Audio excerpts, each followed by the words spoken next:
Hi friends, ಕೆಇನಿಂದ NWKRTCನಲ್ಲಿ ನೇಮಕಾತಿ ನಡೆಯಲಿದೆ. ಕೆಇನಿಂದ ಈಗ ಹಲವಾರು ನೋಟಿಫಿಕೇಷನ್ ಹೊರಡಿಸಿದ್ದಾರೆ. ಸೊ NWKRTCನಲ್ಲಿ ಕೂಡ ನೋಟಿಫಿಕೇಷನ್ ಹೊರಡಿಸಿದ್ದು ಸಹಾಯಕ ಸಂಚಾರ ನಿರೀಕ್ಷಕ ಇನ್ಸ್ಪೆಕ್ಟರ್ ಹುದ್ದೆಗಳಿಗೆ ಕೂಡ ಅರ್ಜಿಯನ್ನು ಆಹ್ವಾನಿಸಲಾಗಿದೆ. ಯಾವ ರೀತಿ ನೀವು ಅರ್ಜಿಯನ್ನು ಸಲ್ಲಿಸಬೇಕು, ಯಾವ ಶೈಕ್ಷಣಿಕ ಅರ್ಹತೆ, ಸಂಪೂರ್ಣ ಮಾಹಿತಿ ಈ ವಿಡಿಯೋದಲ್ಲಿ ತಿಳಿಸಿಕೊಡುತ್ತೇನೆ. ವಿಡಿಯೋ ಸ್ಕಿಪ್ ಮಾಡದೆ ಕೊನೆವರೆಗೂ ನೋಡಿ. ಯಾರೆಲ್ಲ ನನ್ನ ಚಾನೆಲ್ ಹೊಸದಾಗಿ ನೋಡುವರು ಪ್ಲೀಸ್ ಸಬ್ಸ್ಕ್ರೈಬ್ ಮಾಡಿ ಮತ್ತು ಪಕ್ಕದಲ್ಲಿರುವ ಬೆಲ್ ಐಕಾನ್ ಅನ್ನು ಕ್ಲಿಕ್ ಮಾಡಿ. ನಾನು ಹಾಕುವ ಈ ರೀತಿಯ ಹೊಸ ಹೊಸ ಉದ್ಯೋಗದ ಮಾಹಿತಿ ಬೇಗನೆ ನಿಮ್ಮ ಹತ್ತಿರ ತಲುಪುತ್ತದೆ. ನೋಡಿ, ಅವರು ಕೆಇನವರು ಒಂದೇ ನೋಟಿಫಿಕೇಷನ್ ಹೊರಡಿಸಿದ್ದು ಬೇರೆ ಬೇರೆ ಡಿಪಾರ್ಟ್ಮೆಂಟಿನಲ್ಲಿ ಹಲವಾರು ಹುದ್ದೆಗಳ ನೇಮಕಾತಿ ನಡೆಯಲಿದೆ. ಬಟ್ ಅವರು ನೋಟಿಫಿಕೇಷನ್ 8ನೇ ತಾರೀಕಿಗೆ ಅವರು ಹೊರಡಿಸಿದ್ದಾರೆ. ಇಲ್ಲಿ ನಾವು ಈಗ ವಾಯುವ್ಯ ಕರ್ನಾಟಕ ರಸ್ತೆ ಸಾರಿಗೆ ದರ್ಜೆ 3 ವೃಂದದಲ್ಲಿ ಖಾಲಿ ಇರುವ ಹುದ್ದೆಗಳ ವಿವರ ನೋಡಿ. ಸಹಾಯ ಸಂಚಾರ ನಿರೀಕ್ಷಕ ಅಂದರೆ ಇನ್ಸ್ಪೆಕ್ಟರ್ ಹುದ್ದೆಗಳಾಗಿದ್ದು ಅಲ್ಲಿ 15 ಹುದ್ದೆ ಖಾಲಿ ಇದೆ. ಸಹಾಯ ಸಂಚಾರ ನಿರೀಕ್ಷಕ ಹಿಂಬಾಕಿ ಹುದ್ದೆ 4, ಟೋಟಲ್ ಇಲ್ಲಿ 19 ಹುದ್ದೆಗಳಿಗೆ ಅವರು ಕರೆದಿದ್ದಾರೆ. 1 ವರ್ಷ ಅವರಿಗೆ ಟ್ರೈನಿಂಗ್ ಪೀರಿಯಡ್ ಇದ್ದು ಆ ಟ್ರೈನಿಂಗ್ ಪೀರಿಯಡ್ನಲ್ಲಿ ಅವರಿಗೆ 14,000 ಮಾಸಿಕ ಒಂದು ತರಬೇತಿ ಭತ್ಯೆ ನೀಡಲಾಗುವುದು. 1 ವರ್ಷ ಆದ ಮೇಲೆ ಅವರಿಗೆ 22,390 ರಿಂದ 33,320 ಸಂಬಳ ನೀಡಲಾಗುವುದು. ಮೇಲ್ಕಂಡ ಹುದ್ದೆಗಳಿಗೆ ನಿಗದಿಪಡಿಸಿದ ವಿದ್ಯಾರ್ಥಿ ಹೊರತುಪಡಿಸಿ ಇತರ ವಿದ್ಯಾರ್ಥಿಯಲ್ಲಿ ಅರ್ಜಿ ಸಲ್ಲಿಸಿ ಮುಂದಿನ ಪ್ರಕ್ರಿಯೆಯಲ್ಲಿ ಅನರ್ಹಗೊಂಡಲ್ಲಿ ಕರ್ನಾಟಕ ಪರೀಕ್ಷಾ ಪ್ರಾಧಿಕಾರವು ಜವಾಬ್ದಾರಿಯಾಗುವುದಿಲ್ಲ ಅಂತ ಸೂಚನೆಯನ್ನು ಕೂಡ ನೀಡಿದ್ದಾರೆ. ಸಹಾಯಕ ಸಂಚಾರ ನಿರೀಕ್ಷಕ ದರ್ಜೆ 3 ಇಲ್ಲಿ ನೋಡಿ, ಒಂದು ಫಿಸಿಕಲ್ ಯಾವ ರೀತಿ ಇರಬೇಕೆಂದರೆ ಪುರುಷರ ಎತ್ತರ 163 ಸೆಂಟಿಮೀಟರ್, ತೂಕ 55 kg. ಮಹಿಳೆಯರ ಎತ್ತರ 153 ಸೆಂಟಿಮೀಟರ್, ತೂಕ 50 kg ಇರಬೇಕು.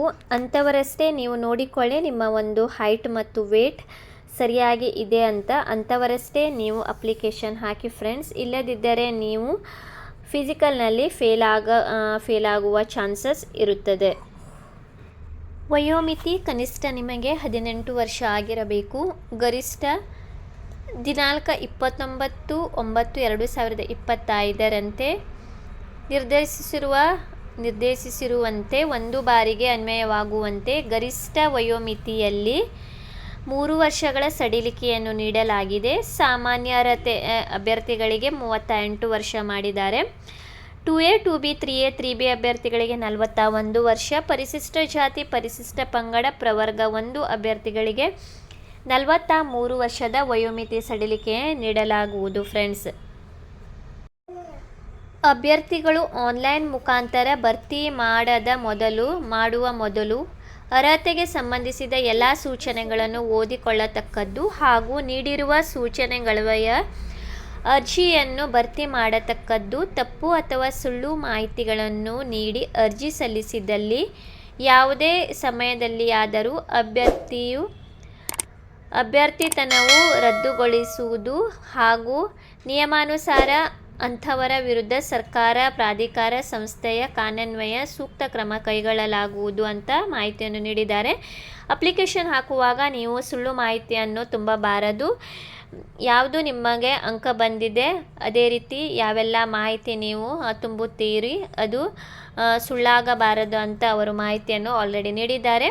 ಅರ್ಜಿ ಶುಲ್ಕ ನೋಡುವುದಾದರೆ ಸಾಮಾನ್ಯ 2A 2B 3A 3B ಅಭ್ಯರ್ಥಿಗಳಿಗೆ 750 ರೂಪಾಯಿ. ಪರಿಶಿಷ್ಟ ಜಾತಿ ಪರಿಶಿಷ್ಟ ಪಂಗಡ ಪ್ರವರ್ಗ 1 ಮಾಜಿ ಸೈನಿಕ ಮತ್ತು ತೃತೀಯ ಲಿಂಗ ಅಭ್ಯರ್ಥಿಗಳಿಗೆ 500 ರೂಪಾಯಿ. ವಿಶೇಷ ಚೇತನ ಅಭ್ಯರ್ಥಿಗಳಿಗೆ 250 ರೂಪಾಯಿ ಅರ್ಜಿ ಶುಲ್ಕವನ್ನು ನೀವು ಪಾವತಿಸಬೇಕು ಆನ್ಲೈನ್ ಮೂಲಕ. ಪಾವತಿ ಶುಲ್ಕ ಯಾವುದೇ ರೀತಿಯಿಂದ ಹಿಂದಿರುಗಿಸುವುದಿಲ್ಲ ಅಂತ ಕೂಡ ಅವರು ತಿಳಿಸಿಕೊಟ್ಟಿದ್ದಾರೆ. ಅದೇ ರೀತಿ ಆನ್ಲೈನ್ ಮೂಲಕ ನೋಡಿ ಹುದ್ದೆಗಳ ವರ್ಗೀಕರಣ ಈ ಅಧಿಸೂಚನೆಯ ಕೊನೆಯಲ್ಲಿ ಪ್ರತ್ಯೇಕವಾಗಿ ಪ್ರಕಟಿಸಲಾಗಿದೆ. ಅರ್ಜಿ ಸಲ್ಲಿಸುವ ವಿಧಾನ ಪ್ರಾಧಿಕಾರದ ವೆಬ್ಸೈಟ್ ಅವರು ನೀಡಿದ್ದಾರೆ. ವೆಬ್ಸೈಟಿಗೆ ಹೋಗಿ ನೀವು ಅರ್ಜಿಯನ್ನು ಸಲ್ಲಿಸಬೇಕು. ಆಯ್ಕೆ ಮಾಡಿ ಆನ್ಲೈನ್ ಮುಖಾಂತರ ಅರ್ಜಿಯನ್ನು ಭರ್ತಿ ಮಾಡಬೇಕು. ಒಮ್ಮೆ ಸಲ್ಲಿಸಿದ ಅರ್ಜಿಯಲ್ಲಿ ಯಾವುದೇ ಮಾಹಿತಿಯನ್ನು ಯಾವುದೇ ಹಂತದಲ್ಲಿ ಬದಲಾವಣೆ ತಿದ್ದುಪಡಿ ಮಾಡಲು ಅವಕಾಶ ಇರುವುದಿಲ್ಲ.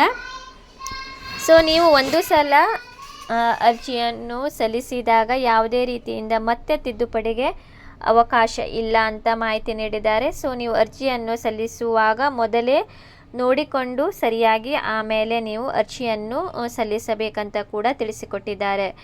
ಆನ್ಲೈನ್ ಮುಖಾಂತರ ಅರ್ಜಿ ಸಲ್ಲಿಸಲು 8ನೇ ತಾರೀಕಿನಿಂದ ಅಕ್ಟೋಬರ್ 8ನೇ ತಾರೀಕಿನಿಂದ ಕೊನೆಯ ದಿನಾಂಕ 31/10/2025. ಶುಲ್ಕ ಪಾವತಿಸಲು ಕೊನೆಯ ದಿನಾಂಕ 1/11/2025 ಸಂಜೆ 4 ಗಂಟೆಗೆ. ಸ್ಪರ್ಧಾತ್ಮಕ ಪರೀಕ್ಷೆಯ ವೇಳಾಪಟ್ಟಿಯನ್ನು ನಂತರದ ದಿನಗಳಲ್ಲಿ ಪ್ರಾಧಿಕಾರದ ವೆಬ್ಸೈಟ್ನಲ್ಲಿ ಪ್ರಕಟಿಸಲಾಗುವುದು.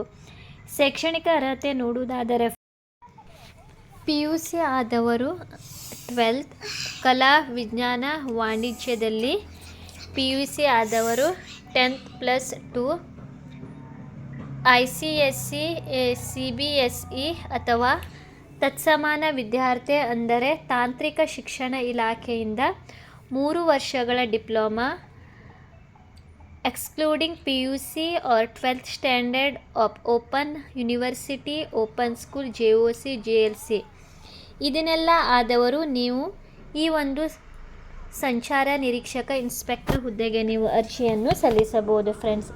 ಏನಾದರೂ ಡೌಟ್ ಇದ್ದರೆ ನೀವು ಕಮೆಂಟ್ ಸೆಕ್ಷನ್ನಲ್ಲಿ ಕೇಳಬಹುದು.